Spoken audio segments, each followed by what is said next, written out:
Welcome to Sideline Sanity with me, Michele Tafoya, sponsored by Legacy Precious Metals. There has never been a better time to invest in precious metals. Go to legacypminvestments.com, legacypminvestments.com. Coming up, a topic I don't think I can talk too much about, and that's school choice. Corey DeAngelis joins us next. For nearly 3 decades, she's reported the action from the sidelines. She started very young. She's covered the NBA, NFL, Olympics, and the college football and basketball national championships. And now, during these insane times in our world, Michele Tafoya thinks we need a serious dose of sanity.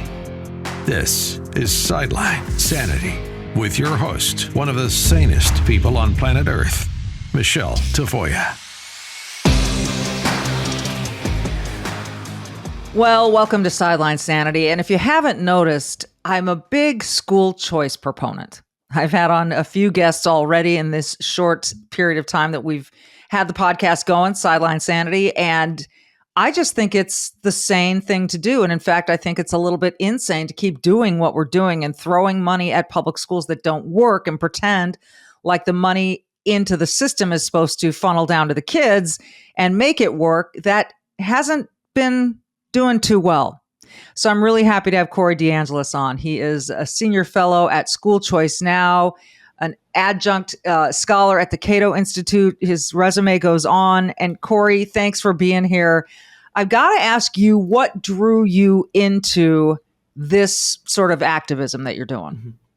Yeah, so I actually grew up in San Antonio, Texas, where I attended government-run schools all through K through 12. But in high school, I had the opportunity to go to something called a magnet school, which is still run by the district, but it's a school of choice in that you're not residentially assigned to magnet schools and they can have admissions processes. So they don't have as much monopoly power and they have an incentive to cater to the needs of their customers. And I felt like that was a positive impact on my life trajectory. And I think more families should have access to educational opportunities, but it shouldn't be limited to a school that is run by the government. You should be able to take your children's education dollars to another public school if you want, but also a charter school or a private school or a home-based learning option as well. But my kind of main thrust into the national scene was during my PhD in education policy at the University of Arkansas. My first study looked at the effects of the Milwaukee private school choice program on crime later on in life. And I used student-level data finding that exposure to the program, getting the chance to go to a better school through their voucher program, was associated with large reductions in criminal activity by the time the students became about 25 to 30 years of age. So that I kind of got into this with research mostly, and I particularly looked at non-test score outcomes, things like improvements in safety, improvements in satisfaction, reduction in crime, reduction in paternity disputes, and improvements in mental health. And so I started to uncover a lot of benefits of these programs that aren't only measured by standardized test scores. There are a few terms that I've noticed that interest me here. First of all, you often refer to public schools as government-run schools. And that's what they are, right? People don't say it enough, but that is really clearly what they are. It's government-funded, whether it's local, it's a government-run school. And the problem with that is then that the state can control what's taught, right? Mm-hmm. Yeah, look, we shouldn't call them public schools. They're not open to the public. Families have actually gone to jail for lying about their address to get into better, quote unquote, public schools. They've gone to jail? Jail? Yeah, look it up. Just Google Ohio mom jail residents schools. You'll find it. And families have also gotten fined for lying about their address. So they're not open to the public like a public park per se. They're not public goods by the pure economic definition. They're not accountable to the public in any meaningful way. They are run by the government. They are funded by the government, or at least the taxpayer. They are assigned by the government. They're compelled by the government through compulsory education laws. They are government schools. And some people get upset about that. But my question to them is, why does the truth hurt so much? Why does the fact that these institutions are run by the government upset you? Well, it's because everybody understands that the government isn't really good at anything. And it does a disastrous job at running the schools. And we have about over 50 million kids in government-run schools today, where they're being indoctrinated in a certain way. And that rightfully upsets parents, but the best solution is to allow these families to choose something else instead of forcing them into those institutions. Oh, it's true. It is kind of compelled. You're supposed to go, you get a welfare check if your kid isn't in school, and you're supposed to go to these schools assigned to these neighborhoods and so on and so forth. And we talk about academic disparities between neighborhoods. You mentioned the term because there are a lot of alternatives. Magnet school is what you ended up attending. What is a magnet school versus, charter and all the other things we hear about? Yeah, they're pretty similar, but magnet schools are still run by the district or run by the government. So I would still define a magnet school as a government-run school because it is, just based on the definition. A charter school can be run by a private entity. It's still funded by public sources. So every state that I've seen, including Minnesota, they define charter schools as public schools, but they are kind of these quasi-government, quasi-private entities. So it's kind of like a halfway point between public and private school where it's run privately, but it's also pretty heavily regulated by the government still. The government controls who enters the market with the charter school sector. It's funded by taxpayer dollars. They can't charge tuition. Then you have private schools, which can charge tuition. They have more autonomy. And then the purest form of school choice, I would say, however, is something called an education savings account, which Arizona just passed, which is the gold standard of school choice policy. Every single family in Arizona will be able to take their kids' state-funded education dollars, which happens to be about $7,000 in Arizona. It goes to an education savings account. If you like your public school, you can keep your public school or your government school, but for real. But if not, about half of that money that would have followed you to the government school goes to an education savings account. You could use it for a private school for tuition and fees. You could use it for private tutoring, textbooks, curriculum, micro schools, home-based education expenses. The money follows the student in the purest way possible, and families can customize their children's education. All right. I want to dig more into that. You mentioned Minnesota. I happen to live in Minnesota. There are school choice issues all over the country. This topic is blowing up because of what so many parents were exposed to and saw sort of behind the curtain at their children's schools when they were going via Zoom during the pandemic, lockdowns, et cetera. So people are seeing this, and not everyone's happy about it, as you've said. Some people are really happy with the status quo. But when we come back from a quick break, I want to talk to you more about what's gone on in Arizona. You're not the only person who has said this is the gold standard. This is what needs to happen. So let's delve into that and some of the pushback when we come back. So there's no chance I'm getting the recommended 6 cups of fruits and veggies every day. There's no chance. But the thing is, if you do get that, you get all those nutrients and those vitamins, you should A, live longer, B, have less heart disease, and C, have less cancer. There's research that says that according to the CDC. So why would I not do this? Well, now I've found an easy way to do it, and it's called Field of Greens. And it's the easiest, tastiest little addition to my diet that I have found maybe ever. A little scoop of Field of Greens. It's just powdered up fruits and vegetables, freeze dried, mix it into your favorite juice, anything. You could probably just sprinkle it into a yogurt, and it's tasty, and it gives you all of those nutrients that you need. And it's not just any fruits and vegetables. It's the right fruits and vegetables. You can't just expect to have the right combination delivered to you. Oh, but yes, you can with Field of Greens. So get the Field of Greens. I'm telling you, my skin feels better. I feel better. And I'm going to help you get started. 15% off your first order when you use my code TAFOYA, TAFOYA, 15% off. And then if you subscribe for recurring orders, it's another 10% off. You're welcome. Field of Greens, use the promo code TAFOYA. Go to fieldofgreens.com, promo code TAFOYA, TAFOYA. You'll be so glad you did this.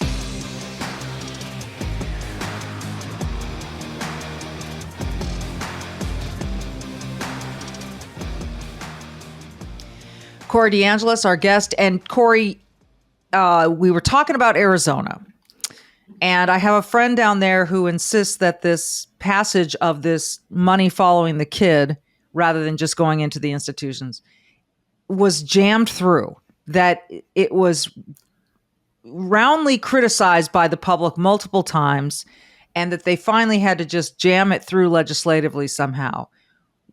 What is your perspective? I shouldn't say the real, but what happened down there in Arizona? Look, Arizona already had education savings accounts for a long time, but they were only available to about 20% of the population, and families were using it, and the public schools improved over time because of competition.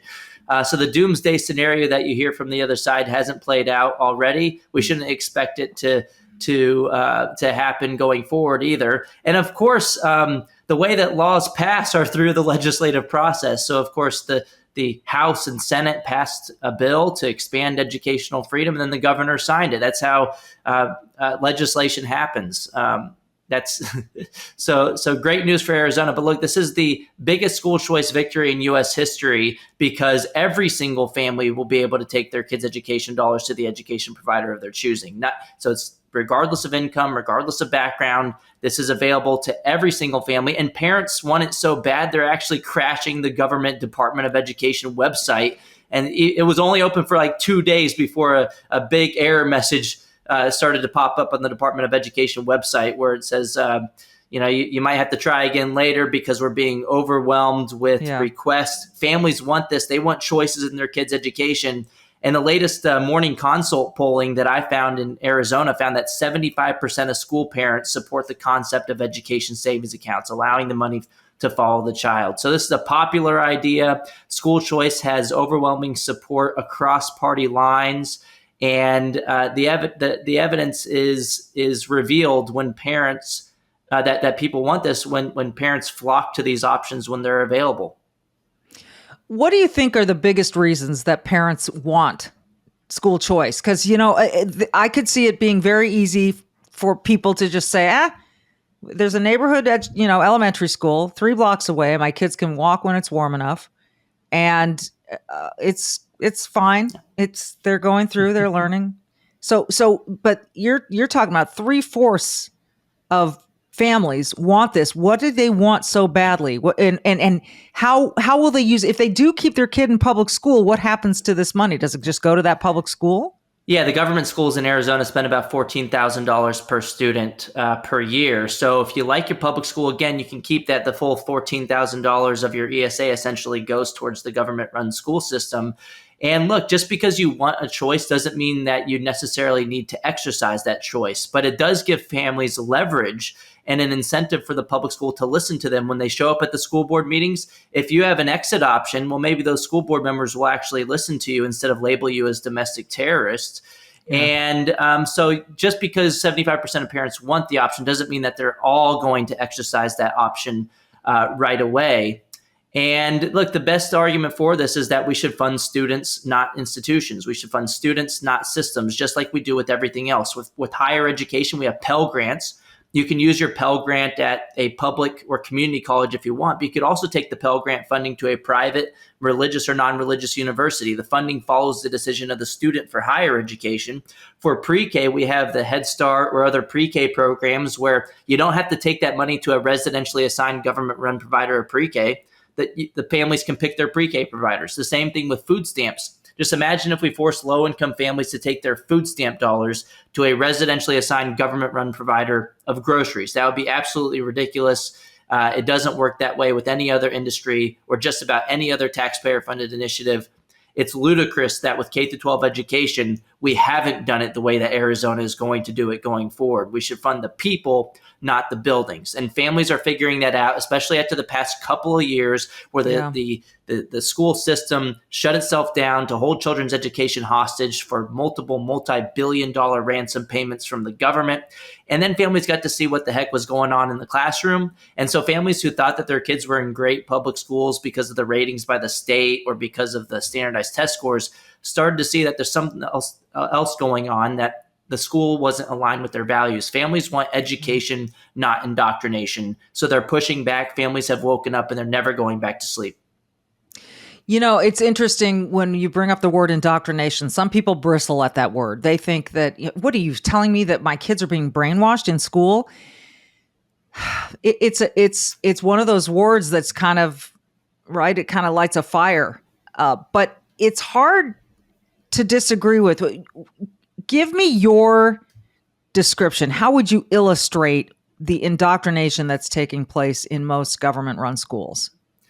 Well, they're focusing on political issues in the classroom as opposed to just the basics, math, reading, and writing. And I actually think with school choice, as it has improved test scores in other places, it can also improve the likelihood that schools focus on the basics as opposed to political topics such as critical race theory or the gender ideology that's happening in some classrooms, because it's in a school's best interest not to upset its customers, whether that means going too far left or too far right. So if the government-run schools had an incentive to cater to the needs of their customers, they would have a strong incentive not to focus on divisive topics and instead just focus on education. Because if they were to go too far left or too far right or introduce politics into the classroom, then they're going to upset someone, just because the reality is families disagree about how they want their kids raised, and families have different value sets, and that's okay. The problem is with the current system, it's a one-size-fits-all disaster where it's by definition going to fail for some segment of the population. So if they're focusing on divisive topics, they're almost guaranteed to lose some customer base if there is school choice. But if they focus on the basics, they won't have to worry about that as much, as long as they're doing a good job with those basics. There are a couple things that come to mind right there as you speak about that. I've been reading a lot, watching a lot of film. I feel like I'm back working my football job, only I'm focused on other things. And one of the things that I've seen in my own kids' school and have talked to the appropriate administrative people about is this critical race theory, this gender ideology. I'm unclear on why K through 12 would find this important enough to devote the amount of time they're devoting to it. And the other part about it that I get worried about constantly is this notion that some schools have determined math is racist, or that kids of color should not be expected to achieve the same as white children. I find that sickening. That idea that a teacher or a principal or anyone involved in the education system would underestimate a human being by his or her immutable characteristics. What do you see happening there? And am I overblowing the picture? No, I think you're about right. I think it was either Oregon or Washington. They actually just passed this, social justice, racial equity they loosened the requirements on graduation, so you don't have to actually read or write or do math in order to graduate from high school in the name of social justice. But that's the complete opposite of equity, or at least social justice, because this isn't helping the students who graduate not understanding those. This is only going to hurt them later on in life. And I will say there are two approaches that those on the right have taken to remedy the problem of politically divisive topics in the classroom, such as critical race theory. Is they'll either go from the top down or the bottom up. And you have some states that are implementing these CRT bans, for example. But like Florida. So yeah, a lot of states are doing that, like Tennessee, Idaho, Iowa. But the thing is, we have videos surfacing now where the administrators and teachers are admitting on camera with these investigative undercover journalists that they're still doing it and just calling it something else. So they're still implementing this teaching math through a CRT lens, even if it isn't explicitly in the curriculum. They're still doing it in the classroom, or they're just implementing it in the curriculum and calling it social emotional learning or just mental health. So the top-down bans don't work. I think the better solution is from the bottom up, allowing families to choose institutions for education that best align with their family's values. That way you'd have an incentive to not focus on politically divisive concepts in the public schools. And at the same time, families wouldn't have to prove that the schools are teaching nonsense. Instead, they could just don't have to explain themselves and just take their kids' education dollars somewhere else. And that way I think this is the only way forward through freedom as opposed to force. And it's actually more likely to achieve the stated goal of having schools that focus more on the basics. I agree with that. I tend to agree with that. It's a matter of, hey, okay, thank you for what you're offering my kid. I'm going to take him somewhere else. It speaks much more loudly than someone coming and saying you can't teach this, because the natural inclination there is to respond, with strength back and say, the hell, we can't teach this. We're going to double down on it. So I like what you're saying. When we come back from this last break, I want to talk to you about what the average parent can do. I mean, those in Arizona have gotten their option. There are a lot of states that are still trying to get this to happen, and what from the grassroots people can do. More with Corey DeAngelis right after this. At the risk of sounding like a broken record, let's go over a few things. Since November of last year, the stock market has taken a nosedive. But here's the thing. Gold has been on the rise. So while your gas prices are ridiculous and the stock market's all over the place and inflation is 8.5%, 9%, and there's a war going on, the markets don't like all that instability. But the good news is you have options. Gold prices are rising as investors turn to gold for protection, because gold provides a hedge against inflation and protects against a weakening dollar. Legacy Precious Metals is the only company I trust when it comes to investing in gold and silver. You need an investment that's going to protect your wealth and your retirement. And you can have all your questions answered with one phone call. Call them today. You want to be proactive while there's still time. I remember 2008, and I bet you do too. Those who invested in gold saw huge gains, while others lost their retirements. Legacy Precious Metals can advise you on all of your options for investing in gold and silver. So just do yourself a favor and call them today. You can speak to an IRA expert at Legacy Precious Metals. Here's the number, 866-528-1903, 866-528-1903, or download their free investor's guide at legacypminvestments.com, legacypminvestments.com.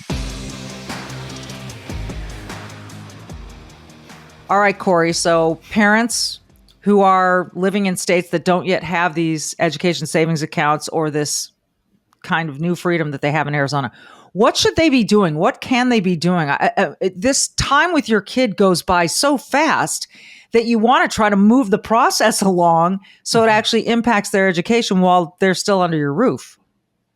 Yeah, so whenever a bill is introduced in your state, you need to rally around that bill, go to the Capitol and testify, or even just email your legislators to let them know that you support the proposal to fund students as opposed to systems.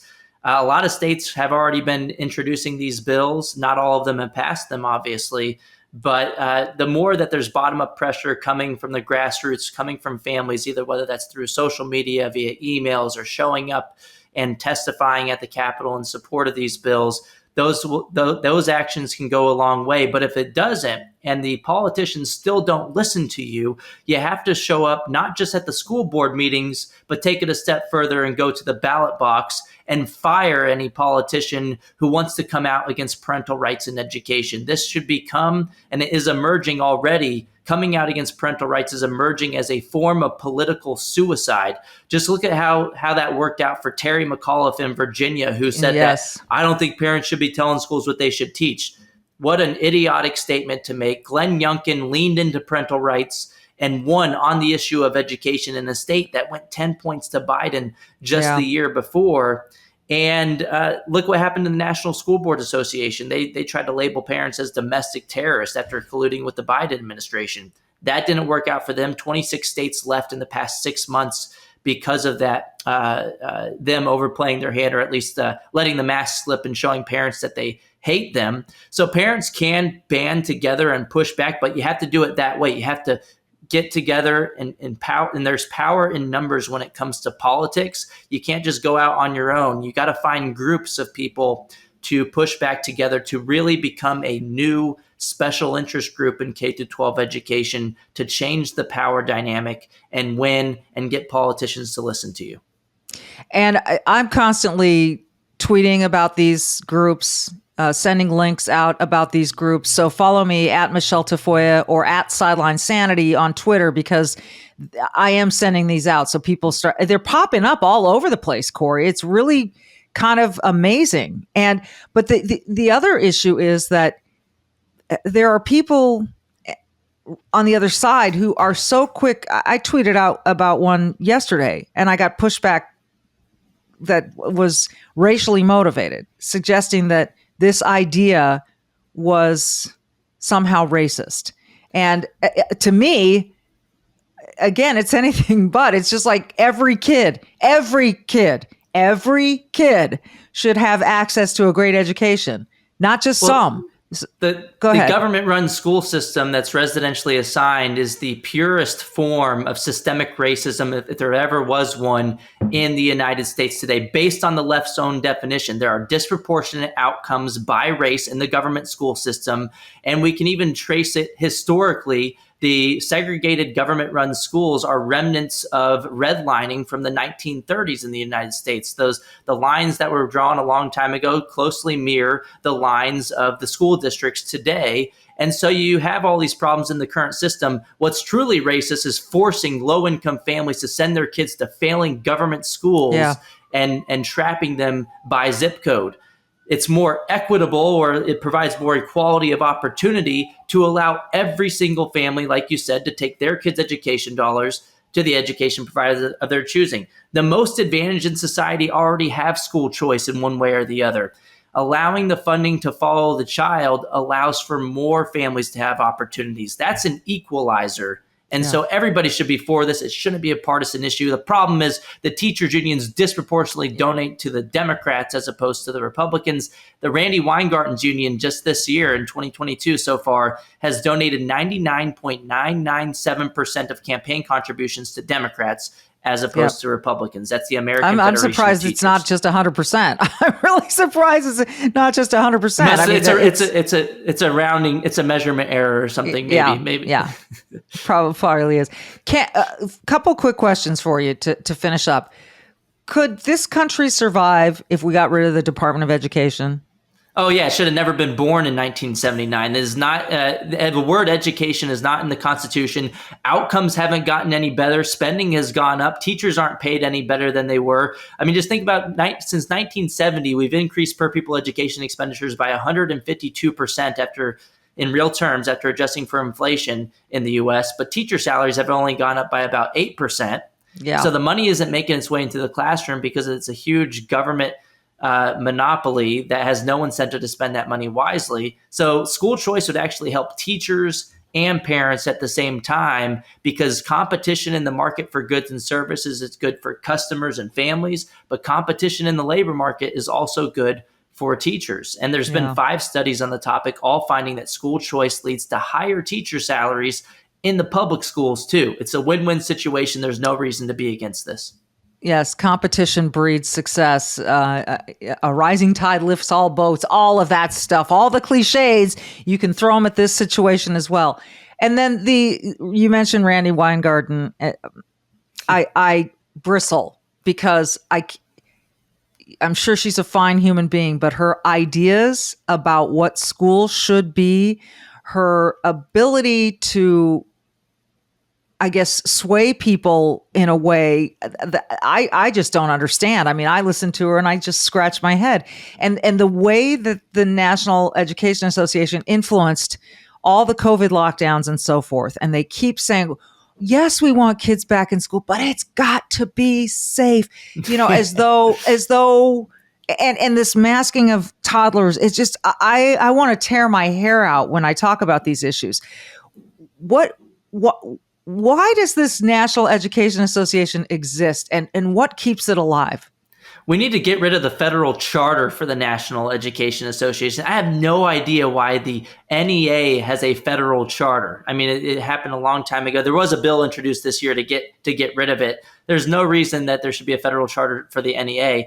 But look, Randy Weingarten's been horrible. She's at the AFT for so long, and she keeps overplaying their hand. It's like nonstop gaslighting from the teachers unions after they held children's education hostage to secure all of this funding from taxpayers. It was a form of extortion, essentially. Yeah. But you know what? We should give her an award for being the best inadvertent advocate of school choice and homeschooling over the past couple of years than we could have ever imagined.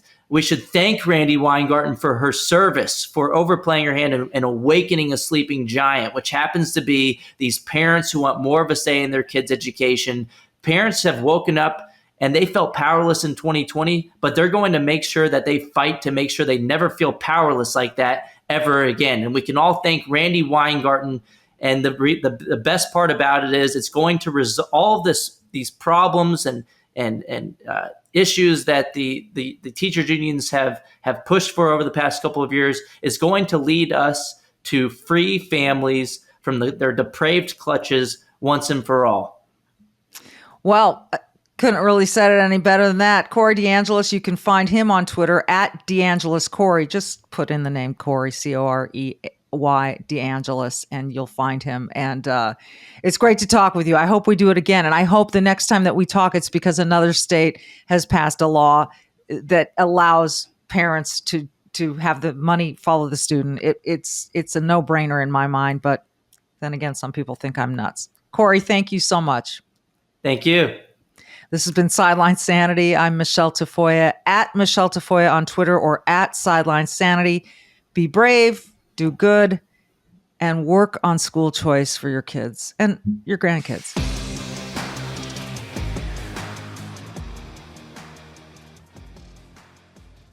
Well, we always appreciate it when Charles Thorngren can join the podcast and talk a little money and gold in particular with us. Gold and silver. And Charles, these are mad times. I mean, it's just really wacky.